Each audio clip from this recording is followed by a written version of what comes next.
The national debt in the United States has topped $30 trillion. And while this is an astonishing figure, it doesn't give us the full picture. There are a further $80 trillion in unfunded liabilities that aren't included in that figure. And they're going to weigh on the economy and financial markets. With threats of rate hikes, this means that the burden of increased interest payments becomes an increasingly significant problem.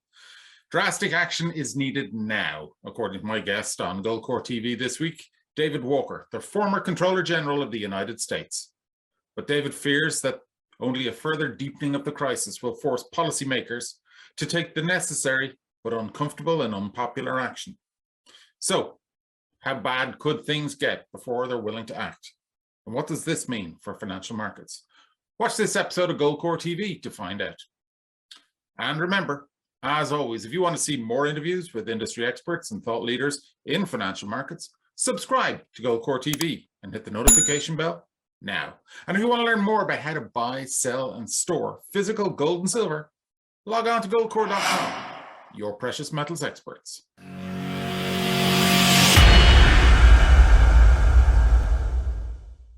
David Walker, welcome to GoldCore TV. Dave, it's good to be with you. Thanks for the opportunity. Now, just for the benefit of our audience and just to frame this, can you explain to them the role of the Comptroller General? Well, the Comptroller General of the United States is the Auditor General of the United States, the Chief Accountability Officer of the United States, federal government, and the Chief Executive Officer of an agency called the Government Accountability Office. And that office, known as the GAO, its mission is to maximize the performance and assure the accountability of the federal government for the benefit of the American people. And it works for the Congress of the American people, not the president and the executive branch. Okay. And then describe how you see the current fiscal situation in the US. The current fiscal situation is bad. We are on an imprudent and unsustainable fiscal path. That has been acknowledged by the Treasury Department, by the Office of Management and Budget, by the Congressional Budget Office, by the Government Accountability Office, which I headed, and even by the Fed. And the issue is not deficits. It's not debt per se.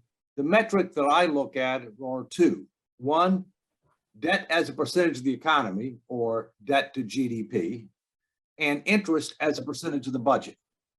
Today, debt as a percentage of the economy is reaching an all-time high. And unlike the end of World War II, which was the all-time high, we took steps to grow the economy faster than the debt, and debt to GDP declined dramatically.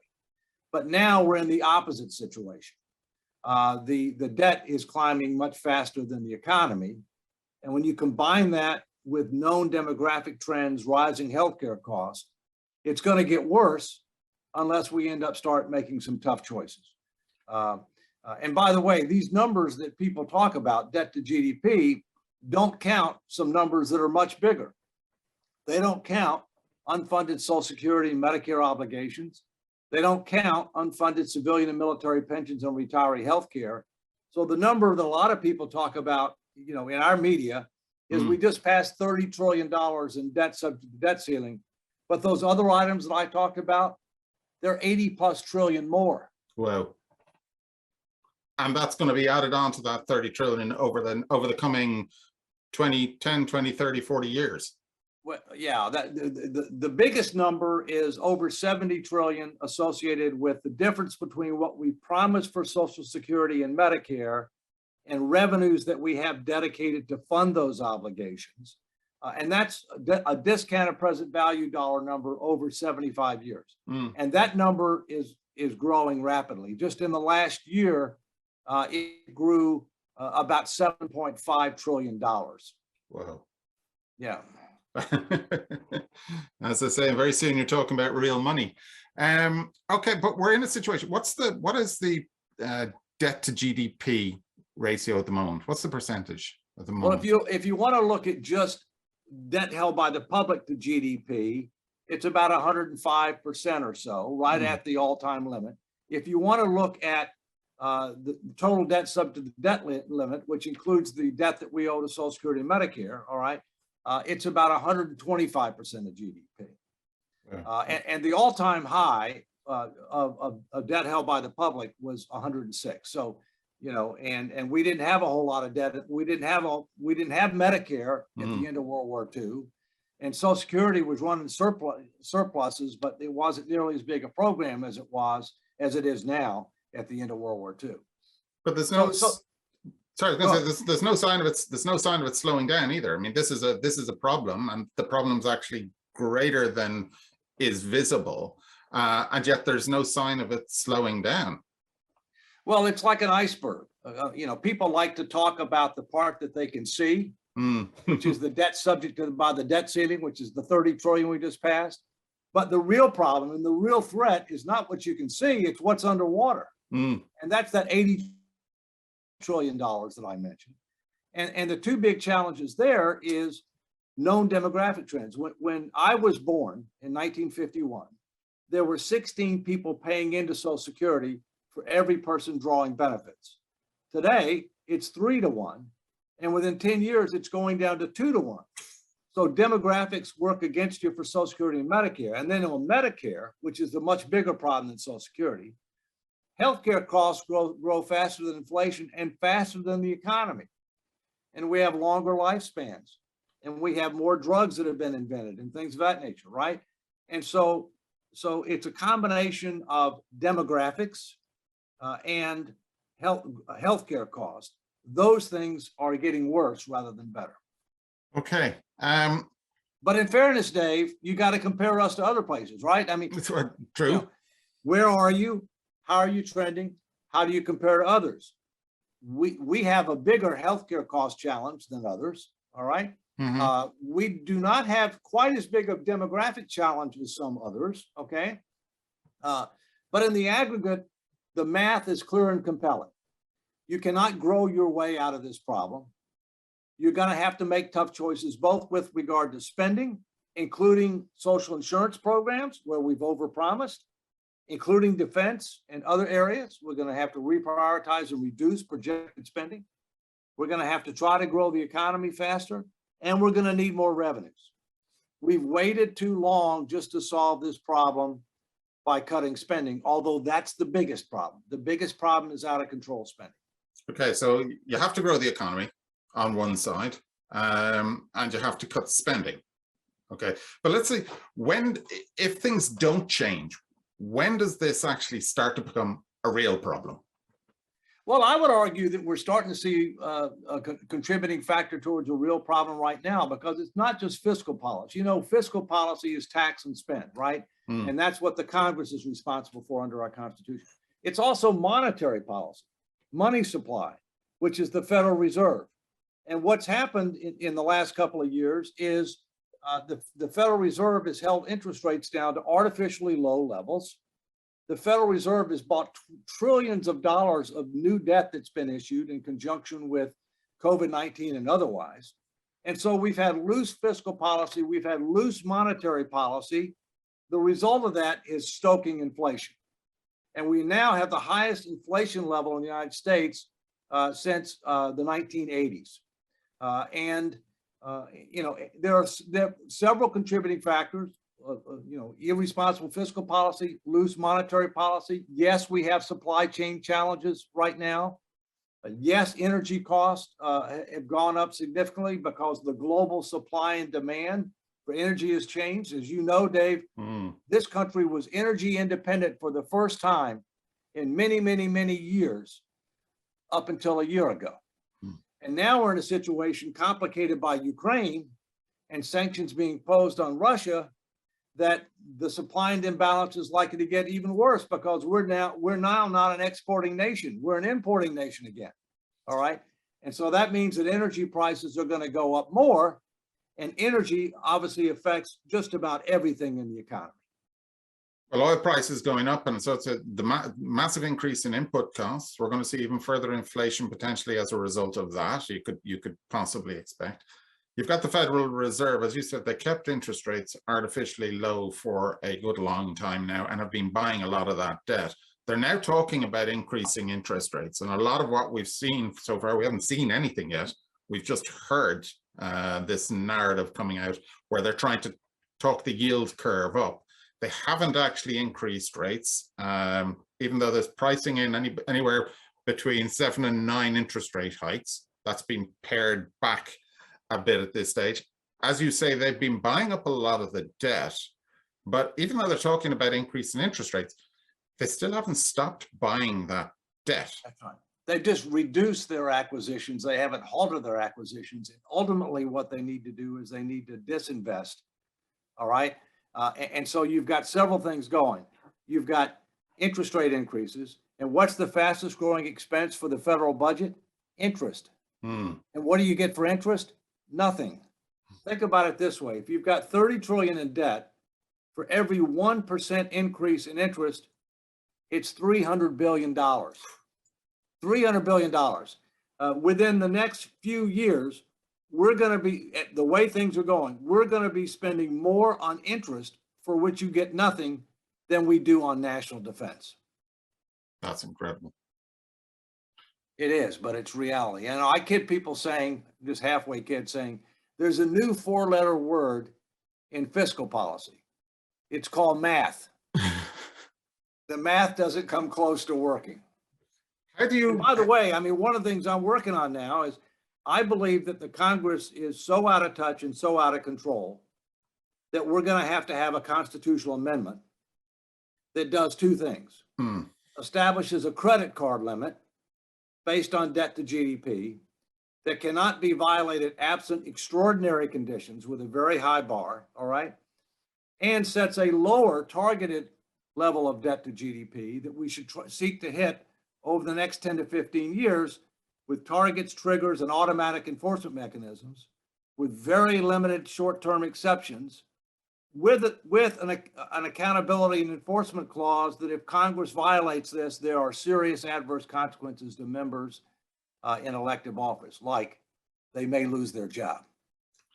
How do you make a lot of these changes now when we have the particularly the spending cuts, when we've got increase in inflation and the threat of higher rates, without ultimately crashing the economy? No, I mean, look, most of these changes that we're talking about on spending are prospective changes that will be phased in over time. Okay. Like, for example, let's take Social Security. You know, we had Social Security reform in 1983.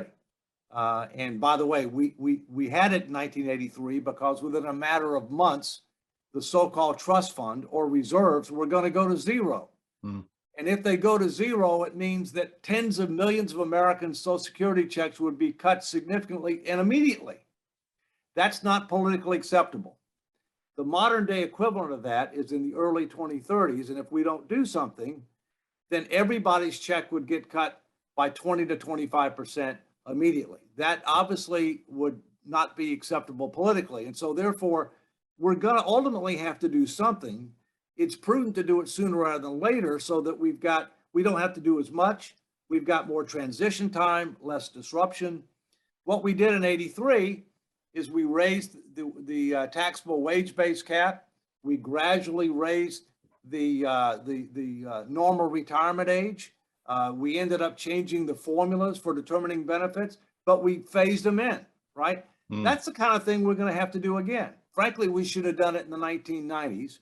And President Clinton wanted that to be one of his legacies, but unfortunately he had some personal problems at the end of his presidency and he lost all the political capital to be able to do it. And frankly, and I was working with him on that at the time. And the fact is the framework that we talked about then is ultimately what we're going to end up doing. We're just going to end up doing it a lot later. So we're going to have to make bigger changes and have less transition time.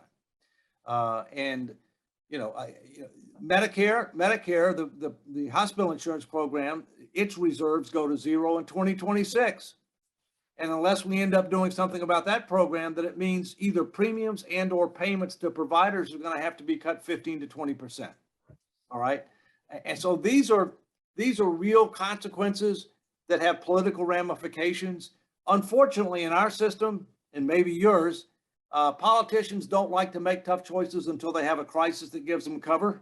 You know, they like cutting taxes, they like spending money, and they don't like dealing with real problems that that involves tough choices until they have to. Yeah, and that's a lot of our problem. Risks their seat.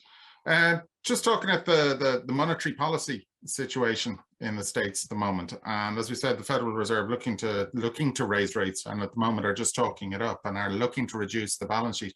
Are they kind of a bit painted into a corner at this moment in time, whereby they have to do something at this stage with inflation running at 7.5%, and it's probably higher than that and still going higher, but they have been fairly beholden to the stock market over the last decade that has got used to this loose monetary policy. And we're starting to see a little bit of weakness in the stock market and further weakness now as a result of the Ukrainian situation. Are they painted into a corner? Damned if they do and damned if they don't. Well, the truth is they're in a tough situation because my personal view is they've been aiding and abetting irresponsible fiscal policy for far too long. And you know, now we're in a situation where yeah, they're going to have to raise rates, and we can debate how fast they're going to raise it, but they're going to have to raise rates. All right. The other thing I'm concerned about is that within the last couple of years, we've had this new macroeconomic theory, the modern monetary theory. I don't know if you're familiar with that. Indeed.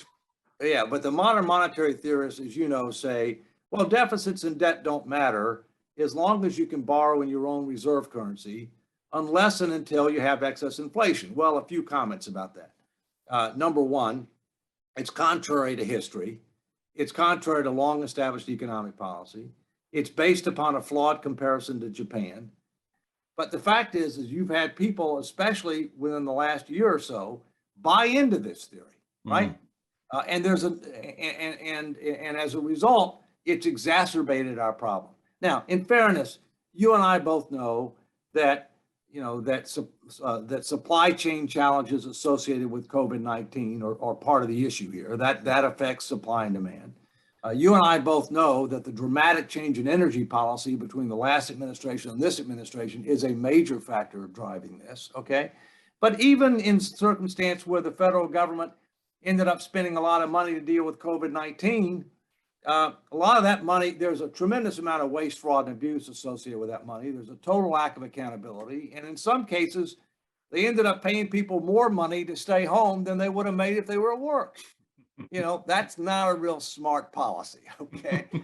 So look, I mean, you know, we'll get past Ukraine and we can talk about Ukraine. I mean, my personal view is it's tragic what's going on in Ukraine, but that's not a national security issue for the United States.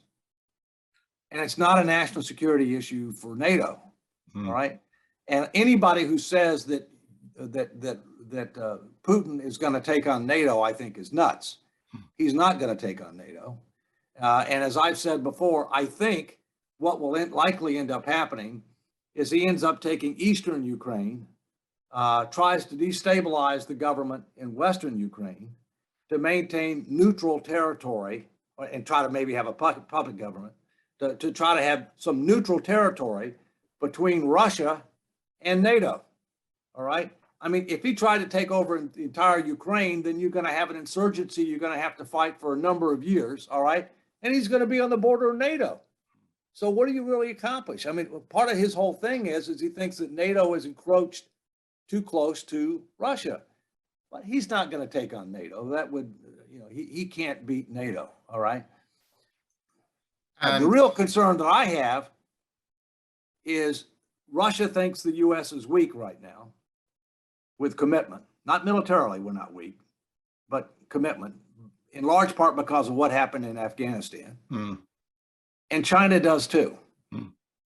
And the thing I get more concerned about is China and Taiwan, because from a practical standpoint, if China wants to take Taiwan, there's a limited amount that we and others can do.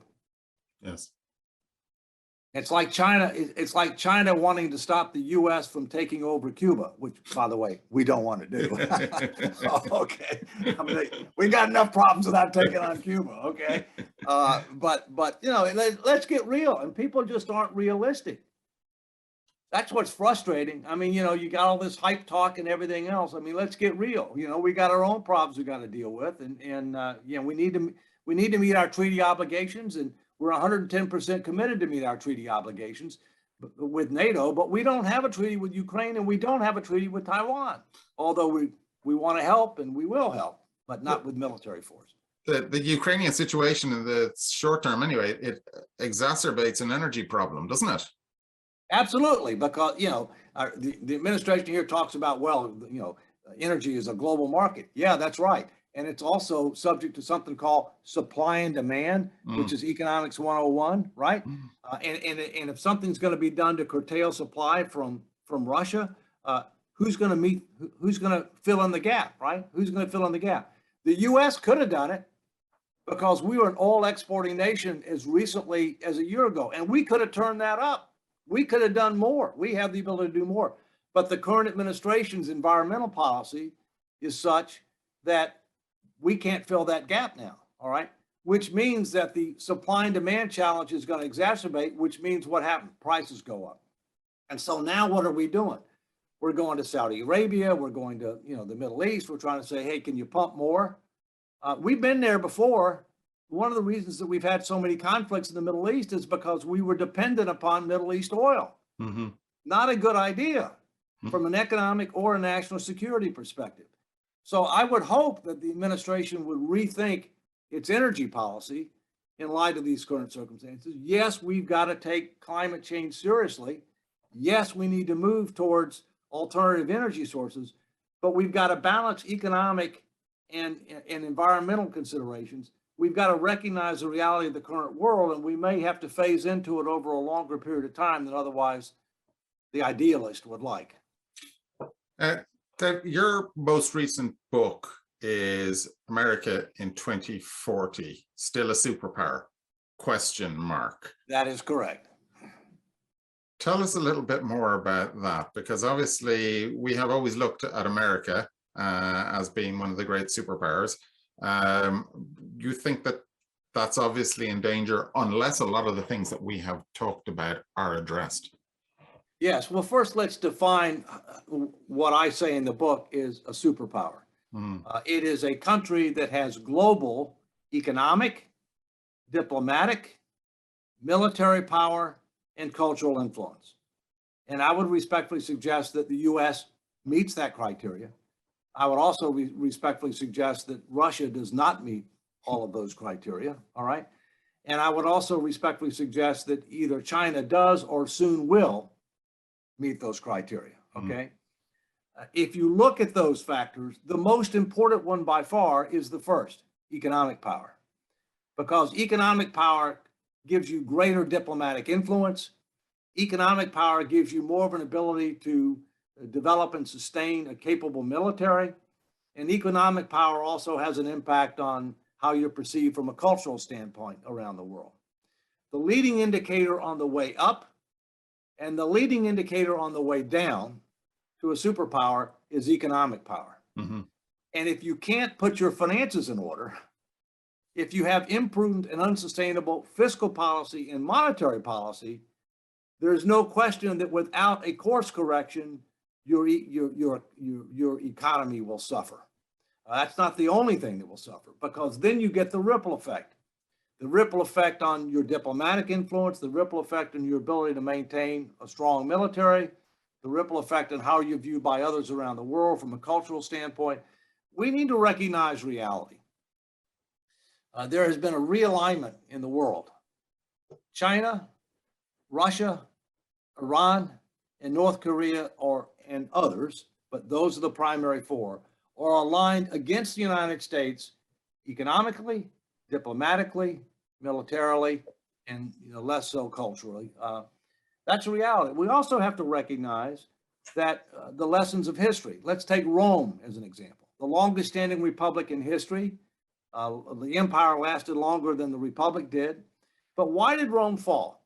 Rome fall for several reasons. Number one, fiscal irresponsibility, political incivility, moral decline, overextended military, and inability to control its borders.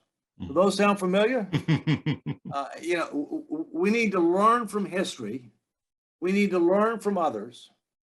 We need to make tough choices so that we can make sure that our future is better than our past, and we discharge our stewardship responsibility to our country, to our children, to our grandchildren, to future generations of America. So the short answer is we're a superpower today, but we got a lot of flashing red lights, okay? And we need to recognize the reality that we can't just live for today. We got to start taking some steps to create a better tomorrow. And that means, among other things, to be able to get control of spending, have more pro-growth policies, engage in tax reform that's going to generate more revenues while stimulating more growth. And it means to be more selective about what we deem to be in our national security interest. You've had a great insight into this over your career. Are policymakers at that stage yet? Because one of the things that you said during this conversation is that that policymakers and politicians tend not to act until there's a crisis. So is it a case of Nero fiddling while Rome burns at the moment with policymakers, or are they as concerned, do you believe, as you are? And does this does it get worse before it gets better? They're not as concerned now. The last president that we had that was fiscally responsible was Bill Clinton. George Herbert Walker Bush, Bush 41, who preceded Clinton, was also fiscally responsible. And no president since then has been. And the current president is not fiscally responsible either, because a lot of his people buy into this modern monetary theory. Okay. We've talked about the Feds and it has enabled this, not intentionally, but they've enabled it. All right. The politicians don't want to talk about it. They use COVID as an excuse. They'll now use Ukraine as an excuse. All right. Well, this is why we have problems right now. This is why we have an inflation problem. This is why energy prices are high. There's a little truth to it, but most of it has nothing to do with that. It has to do with things that existed before COVID and things that existed before Ukraine that have been exacerbated by COVID and Ukraine. That's why I and some other citizen leaders are focused to try to get a constitutional amendment that will establish a credit card limit, that will set a lower target of debt to GDP, that will force the Congress to make tough choices sooner than otherwise they will, because they'll wait until there's a crisis, which is not the kind of crisis we should ever want to have. We haven't had a president make this an issue since Clinton. I will tell you that people are getting more concerned about inflation. Yes. It's the #1 concern among American voters. Okay. As you mentioned earlier, now we're starting to see, not just inflation concerns driven by energy and other factors, but we're also seeing, concerns about security and a variety of, the immigration situation is out of control here, absolutely out of control. All right. So I think there's likely to be big consequences in the midterm elections. But then the question is, just even if you have the other party that ends up taking over the Congress, and you have at least some check and balance between the Congress and the president, who's going to lead? In our system, you can't lead by committee. The Congress is a committee, and the people in charge of the Congress are in charge of political factions known as parties. Only the president is elected by all the people, and only the president is in a position to truly lead on this. So I think we need more presidential leadership. We need more attention in Congress. We need a fiscal responsibility constitutional amendment. And we need something that we had in 2010. There was something called the Simpson-Bowles Commission. I don't know if you're familiar with that. We need a statutory commission that will engage the American people with the facts, the truth, the tough choices, solicit their opinions, make recommendations to Congress dealing with spending, social insurance, taxes, etc., with a guaranteed vote in Congress. Set the table for a tough vote, force a vote. That's what we need to do. So the reality is that things are probably going to get worse before they get better. In the short term, they're going to get worse before they get better. But as has been said, it's darkest before the dawn, right? We can solve this problem. But the biggest deficit we have in this country right now, in my view, is a leadership deficit. We have too many people living for today and not enough people helping to try to create a better tomorrow. That's a nice sentiment to finish up on. Where can people find your book? Obviously available online. Yeah, it's available through Amazon. Okay, it's available through the publisher, which is Author House. It's available through Barnes and Noble. I just updated the book because the book was published in September of 2020. I've just updated it to include all major activities through the end of 2021, because a heck of a lot happened between September of 2020 and December of 2021. And I even predicted some of the things that are happening now, okay, with regard to Ukraine and a few other issues. Pretty accurate, by the way. And then, you know, I'm also on Facebook. I'm also on LinkedIn. You can find me on those two platforms as well. But the book's very timely. And the important thing is it's three things. It's a wake-up call, it's a call to action, and it's a way forward. It includes sensible solutions that a super majority of the American public will support and did support in 2012 when I did a 27-state, 10,000-mile national fiscal responsibility bus tour. The only problem is we're worse now than we were then. Well, what I'm going to do, Dave, I'm going to put a link to your book on Amazon, and I'll also put a link to Facebook and LinkedIn for your profiles. So anybody that wants to buy the book or follow up with Dave or learn more about what it is that Dave's work can visit the description on the show notes below this. But for now, David Walker, thanks for joining us on GoldCore TV today. Thanks for watching. And if you enjoyed this video, check out these recent interviews with some leading experts in the field of financial markets. Go watch them next.